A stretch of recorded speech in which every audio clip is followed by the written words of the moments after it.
देखिए आज हम ये सिस्टम के बारे में बताएंगे। ये जो सिस्टम है इसे हम EMRAS बोलते हैं, यानी मैकेनिकल रेफ्रिजरेशन सिस्टम बोला जाता है। तो यानी ये फ्रिज में single door fridge, double door fridge, water cooler, deep freezer या स्प्लिट एसी या विंडो एसी, सब में EMRAS सही चीज़ पाया जाता है। जैसे ये कंप्रेसर है, ये कंडेंसर है, कंडेंसर के बाद फिल्टर लगा हुआ है, कैपिलरी ट्यूब के बाद ये ऑपरेटर लगा हुआ है, एक्यूमुलेटर है, फिर सेक्शन लाइन के द्वारा इस तरह से आ जाता है। तो हम ये बताएंगे स्टार्टिंग से। जो कंप्रेसर है ये रेसिप्रोकेटिंग कंप्रेसर है, यानी ये कंप्रेसर फ्रिज में यूज किया जाता है। इसमें 3 लाइन रहता है। जो एक लाइन ये है इसे हम बोलेंगे चार्जिंग लाइन। दूसरा ये लाइन जो है कंडेंसर में जा रहा है, इसे हम डिस्चार्ज लाइन बोलेंगे।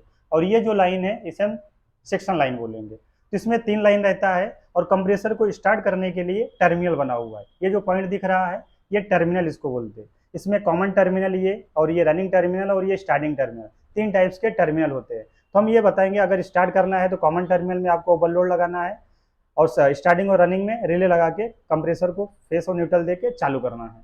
तो इस तरह से अब देखेंगे कंप्रेसर की बात करेंगे। ये कंप्रेसर किस तरह से वर्क करता है। कंप्रेसर यानी आपका ये जो लाइन है सेक्शन लाइन के द्वारा लो प्रेशर लो टेम्परेचर को शक करके कंप्रेसर की थोड़ी सी जगह में हाई प्रेशर हाई टेम्परेचर को बदल कर डिस्चार्ज लाइन के द्वारा डिस्चार्ज कर देता है कंडेंसर में। अब यहाँ पे आ जाता है कंडेंसर। कंडेंसर की बात करेंगे तो कंडेंसर जो होता है ये 3 टाइप्स के आते हैं, air cooled condenser, water cooled condenser, evaporative type condenser. Air cooled condenser जो रहता है ये फ्रिज में एयर कूल्ड में 3 टाइप्स के होते हैं, plate type condenser, plate and tube type condenser, fins and tube type condenser. ये जो कंडेंसर है ये plate and tube type condenser है। ये आपके double door fridge, deep freezer, water cooler, milk cooler में लगा सकते हैं। कंडेंसर का काम देखेंगे। ये जो कंडेंसर है, कंडेंसर का काम क्या है, कंप्रेसर से जब हाई प्रेशर होके डिस्चार्ज लाइन के द्वारा कंडेंसर में आता है तो कंडेंसर का काम क्या है, नेचुरल एयर के द्वारा या फोर्स ड्राफ्ट एयर के द्वारा। नेचुरल एयर बोले तो प्राकृतिक हवा के द्वारा, और फोर्स ड्राफ्ट यानी पंखे लगा के कंडेंसर को ठंडा किया जाता है। कंडेंसर को इसलिए ठंडा किया जाता है क्योंकि अगर कंडेंसर नहीं ठंडा होएगा तो इसका जो रेफ्रिजरेंट का सर्कुलेशन रहता है हाई टेम्परेचर हाई प्रेशर में रहता है। जब तक लो प्रेशर लो टेम्परेचर में नहीं बदलेगा रेफ्रिजरेंट यानी गैस लिक्विड में नहीं बनेगा। जब रेफ्रिजरेंट लिक्विड में नहीं बनेगा तो ये ऑपरेटर में कूलिंग नहीं होगा। अब यहाँ पे कंडेंसर से होके जा रहा है, कंडेंसर से होने के बाद यहाँ पे दिख रहा है ये कंडेंसर से होके ये आ रहा है फिल्टर। इसे हम फिल्टर भी बोल सकते हैं, फिल्टर बोलेंगे या स्टीनर बोलेंगे।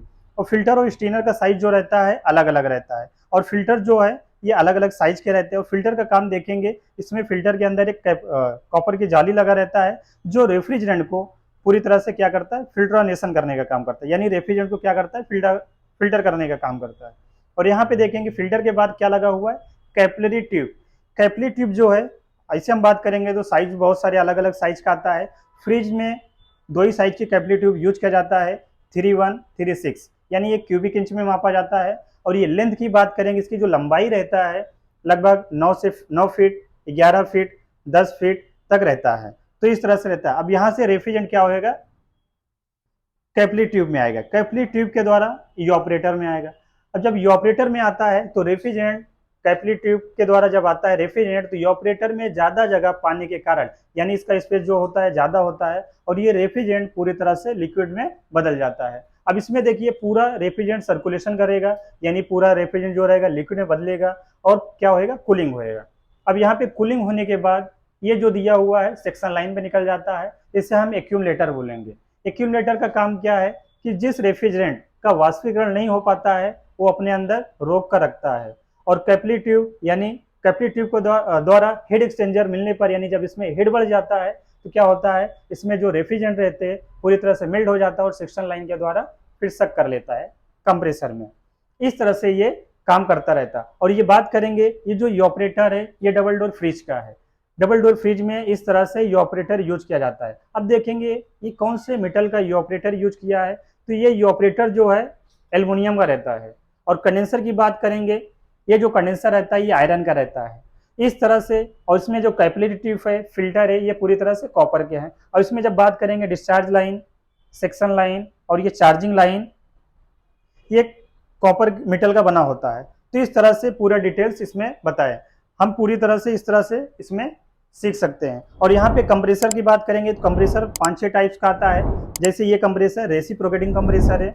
दूसरा कंप्रेसर जो रहता है एसी में यूज किया जाता है, रोटरी कंप्रेसर रहता है। कार की बात करेंगे, कार एसी में जो कंप्रेसर रहता है ओवल स्वेस प्लेट कंप्रेसर रहता है। यानी हर जगह पे, अभी आइस प्लांट वगैरह में बात करेंगे उसमें जो कंप्रेसर रहता है सेंट्रीफ्यूगल कंप्रेसर रहता है। और रोटरी स्क्रू भी कंप्रेसर आते हैं, बहुत सारी जगह पे यूज कर सकते हैं।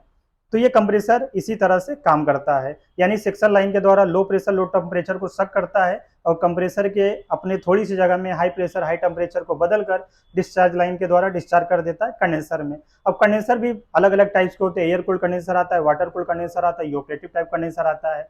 ये जो कंडेंसर है ये प्लेट टाइप कंडेंसर है। दूसरा जो फ्रिज में लगता है सिंगल डोर फ्रिज में, वो प्लेट एंड ट्यूब टाइप रहता है। एसी में जो कंडेंसर लगता है वो fins and tube type condenser रहता है। डीप फ्रीजर में जो लगता है plate and tube type condenser रहता है।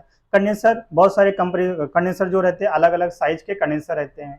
अब कंडेंसर के बाद रेफ्रिजरेंट क्या आता है फिल्टर में। फिल्टर का जो साइज होता है अलग अलग होता है। अभी ये जो है 6 क्यूबिक इंच का है, यानी 6 का है ये। अब कैपिलरी ट्यूब जो है ये 3.1 और 3.6 का है। सिंगल डोर फ्रिज हो या डबल डोर फ्रिज हो, जो कैपिलरी ट्यूब रहेगा उसमें दो ही साइज के कैपिलरी ट्यूब हम लगा सकते हैं, या 3.1 का या 3.6 का। और इसकी लंबाई की बात करेंगे, ये कितना फीट लगेगा, कितना मीटर लगेगा। फीट की बात करेंगे, ये 9 से 11 फीट तक कैपिलरी ट्यूब लगा सकते हैं। अगर आपका पंपिंग 500 है तब हम यहाँ पे 11 फीट 12 फीट लगा सकते हैं। और आपका पंपिंग 350 यानी 350 पंपिंग है, उसमें भी कंप्रेसर को चालू करना है तो कैपिलरी ट्यूब की साइज हमको क्या करना है, कम कर देना है। यानी आपको कैपिलरी ट्यूब की साइज 9 फीट 8 फीट रखना है। तो इस तरह से रेफ्रिजरेंट क्या करता है, पूरी तरह से सिस्टम में सर्कुलेट करता है। चाहे ये सिंगल डोर फ्रिज हो, डबल डोर फ्रिज हो, डीप फ्रीजर हो, स्प्लिट एसी हो या विंडो एसी हो, इसमें जो मैकेनिकल पार्ट्स रहता है, इसमें मैकेनिकल है और केमिकल। केमिकल यानी क्या, गैस। इसके अंदर जो गैस चार्ज किया जाता है और कंप्रेसर को चालू किया जाता है, तो कंप्रेसर क्या करता है, गैस को सर्कुलेट करता है, यानी हाई प्रेशर से लो प्रेशर, लो प्रेशर से हाई प्रेशर में बदलने का काम करता रहता है। इस तरह से ये कंप्रेसर अपना वर्क करता है। और ये ऑपरेटर की बात करेंगे, ये ऑपरेटर भी बहुत सारे टाइप्स के आते हैं। प्लेट टाइप ये ऑपरेटर आता है, फिन्स एंड ट्यूब टाइप ये ऑपरेटर आता है, वेयर टाइप ये ऑपरेटर आता है ना। इस तरह से अलग अलग टाइप्स के ये ऑपरेटर रहते हैं। अभी ये डबल डोर फ्रिज में जो ये हीटर लगा रहता है, अभी ये बता दें ये हीटर है। हीटर इसलिए लगाया जाता है क्योंकि अगर ये ऑपरेटर पे आइस ज्यादा जम गया है तो क्या करता है, जब हीटर चालू होता है तो कंप्रेसर को पूरी तरह से ये ऑपरेटर क्या करता है, आइस को मेल्ट कर देता है, यानी हीटर के थ्रू आइस को मेल्ट कर देता है, यानी पूरी तरह से पिघल जाता है। अगर आइस जमा रहेगा ये ऑपरेटर में तो कूलिंग पे इफेक्ट आएगा। यानी आप डबल डोर फ्रिज की बात करेंगे तो डबल डोर फ्रिज में ऊपर की तरफ कूलिंग करेगा, नीचे की तरफ हल्का कूलिंग करेगा या कूलिंग नहीं करेगा। तो ये इस तरह से ये पूरे प्रोसेस अपना कंप्लीट करता है। और यहाँ पे देखेंगे बायोमेटल भी लगा रहता है। बायोमेटल की बात करेंगे, डबल डोर फ्रिज में जो रहता है बायोमेटल, ये ऑपरेटर में पूरी तरह से टच रहेगा। अगर ये ऑपरेटर में टच नहीं रहेगा बायोमेटल तो ये आपका कूलिंग कंट्रोलिंग नहीं करेगा।